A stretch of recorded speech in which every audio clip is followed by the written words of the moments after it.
Her father nodded and kissed her head. "And you," he said, shaking a finger at Minna. Then he smiled and rubbed her head. "You can spit grapes at me any time you want, my little friend." Minna chortled happily. She was quite enjoying being the hero of the hour. Back in her room, Nell stood before the portrait of her mother. The gentle face beamed loving warmth upon her. It looked so real, almost alive. Nell reached inside her bodice and took hold of the enchanted pendant. "I'm frightened, Mother," she said. "I'm frightened and tired and discouraged. Should I even continue to try? What would you have done?" The pendant grew warm in her hand and pulsed, giving her strength and courage. She knew, of course, what her mother would have done.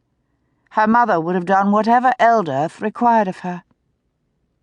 And that's what Nell would do. She dressed in her nightgown and pulled back her bed curtains. Minna fluttered in and curled up on her pillow. Nell smiled, her heart swelling with tenderness toward the little dragon. "Would that I had your courage, little friend," she whispered. Minna yawned, her forked tongue uncurling, then curling up again. She snuggled down and closed her eyes. Nell sighed. "I suppose I'd better contact Owen before I go to bed and tell him Lord Taman is coming for him," she said. But Minna was already asleep. Nell had given away her new speaking star, but she knew she had an old one somewhere. She rummaged through her desk drawers until she found it. The speaking star was a bit tarnished and scratched, but she was sure it would still work. She rubbed it until it shone dully, and then she stared into it. "Owen," she said, "at Madame Sophia's." The star started to slowly glow. Colours swirled, then gradually took shape. Owen's room appeared. Owen stood in its centre with a group of girls huddled around him. What on Eldurth was he doing now? As long as Nell didn't speak, the star allowed her to observe him unnoticed. Nell zoomed in on him, noticing once again how much his features were like hers. "My brother," she whispered, warming to the words in spite of herself.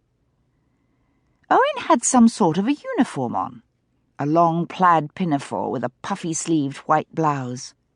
His shoulder-length hair was pulled back and fastened with a ribbon. Nell giggled. Owen's head suddenly cocked to the left, and he stopped speaking mid-sentence. Nell knew he had heard her laugh.